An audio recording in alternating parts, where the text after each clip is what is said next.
네, 계속해서 테마도 보도록 하겠습니다. 오늘 장 초반부터 정치 테마주들의 좀 들썩거림 눈에 띄었는데요. 오늘 어떤 테마 보면 좋을지 정종현 전문가와 함께 이야기 나눠보도록 하겠습니다. 전문가님 안녕하세요. 네, 안녕하십니까. 정종현입니다. 네, 오늘 시장 움직이고 있는 테마들 좀 정리해 주시죠. 예, 주말 동안에 특별한 일이 없었고, 시장에서 우려가 됐던 시퀘스트 관련된 부분에 대해서 오히려 미증시가 일부 상승세를 보이는 등 시장의 우려보다는 좀 양호한 그런 움직임을 보였습니다만, 아무래도 국내 증시는 양대 수급의 주체 중에 한쪽이라 할 수 있을 만한 어떤 투신권의 매도세가 금일도 이제 2000포인트대 언저리에서 높아짐으로 인해서 추가적인 상승은 조금 제약을 받고 있는 그런 국면이라 볼 수 있을 것 같습니다.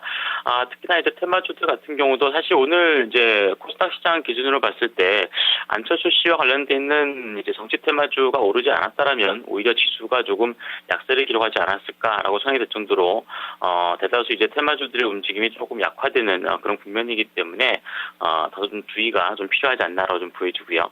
말씀하신 바와 같이 금일 시장에서 가장 높은 상승률을 기록하는 쪽은 아무래도 안철수 씨가 조만간 또 이 보궐선거에 다시 재차 나설 수 있다라고 하는 쪽에 어떤 의미를 두고서 관련된 종목군들이 급등세를 보여준 양상입니다. 이미 좀 상한가에 진입해 있는 종목군들 중에서도 코스닥 시장에 있는 안랩이라든가 그 밖에도 관련된 종목군들이 일제히 급등세를 보여주고 있고요. 코미팜을 비롯해서 KC피드라든가 이런 종목군들이 있을 것이고, 유가증권 시장 같은 경우도 써니전자를 비롯한 미래산업과 같은 종목군들이 13, 4%까지 급등세를 보이면서 일단 재료에 대한 반영도를 조금 높이고 있는 그런 국면이라고 볼 수 있을 것 같습니다. 그 밖에 테마주들은 조금 상황은 시세가 좀 이렇게 약화되어 있는 그런 모습인데요. 대표적으로 금일 이제 3D 부품주 같은 경우가 LMS라든가 잘만테크 중심으로 해서 강세를 기록하는 그런 모습을 보이고 있고요. 갤럭시4 관련되는 부분은 이미 이제 스페인에서 열렸던 가전 전시회 쪽은 이미 공개가 돼 있기 때문에 이전보다는 상승률은 좀 약화돼 있긴 합니다만 여전히 관련된 종목군들은 강세를 유지하고 있는 그런 부분이라고 좀 보여집니다. 주요 종목군들 중에서 금일 아모텍이라든가 세코닉스라든가 KH 바테커 같은 종목군들이 3% 내외권역의 강세를 기록하는 모습이고요. 금호전기라든가 서울반도체를 필두로 하는 LED 조명주 같은 경우도 최근 며칠간에 좀 쉬어가는 그런 국면을 보여줬기 때문에 거기에서 강세가 이어지는 모습이고, 대다수 게임주들 특히나 이제 스마트폰과 관련돼 있는 이제 게임주들 같은 경우는 오히려 하락세를 겨우고 있습니다만, 오늘은 오히려 하락세를 기록하던 웹보드 관련돼 있는 게임주들 대표적으로 NHN이라든가 네오이즈 게임주 쪽에 대한 움직임 자체는 양호한 것으로 좀 볼 수 있을 것 같습니다. 네, 여러 테마들 좀 정리를 해주셨는데요. 오늘 좀 어떤 테마 쪽을 집중을 해보는 게 좋을까요? 예, 오늘 사실 이제 특별하게 말씀드릴 테마주가 그렇게 썩 많지가 않아서 오늘은 딱 지목해서 말씀드리지는 않겠고요.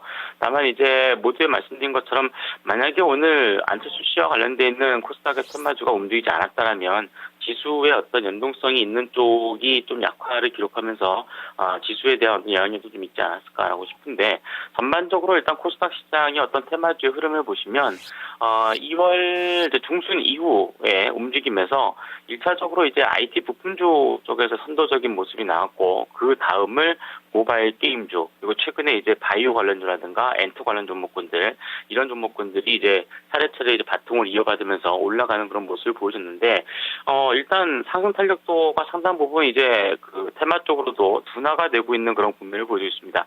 가장 먼저 올랐었던 이제 IT 부품주 중에서 덕산하이메텔이라든가 SFL을 중심한 종목군들은 여전히 좀 괜찮긴 하지만 탄력도 면이 좀 둔화되고 있고, 컴퓨터를 비롯한 모바일 게임주들은 다소 오늘 고가권역에 좀 지구가 나타나고 있고요. 바이오주 쪽에서도 먼저 올랐던 차바이오엔이라든가 오늘도 여전히 상승하고 있는 메디포스트 같은 경우도 3일 연속 상승에 대한 부담, 엔터테인 관련 종목군들도 SM을 중심으로 해서 금일 대장 초반 강세이긴 했습니다만 이내 사익 매물이 좀 증가하는 걸로 봤을 때는 종합적으로 코스닥 지수가 540선 이상권역에서 최근 수년간 고점을 돌파하지 못하는 모습을 많이 보였기 때문에 유가증권 시장 같은 경우도 일단 업종별로 순환매가 한 차례 돌고 나면 대부분 지수가 좀 쉬는 그런 구간이 많이 나타나는데요.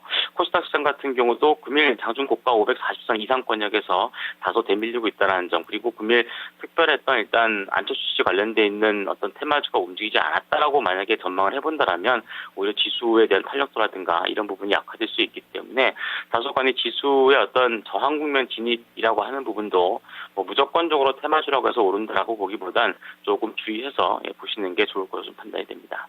네, 전문가님 오늘 말씀 감사합니다. 네, 감사합니다. 네, 시장 움직이고 있는 테마에 대해서 살펴봤는데요. 지금까지 테마 나우 시간이었습니다.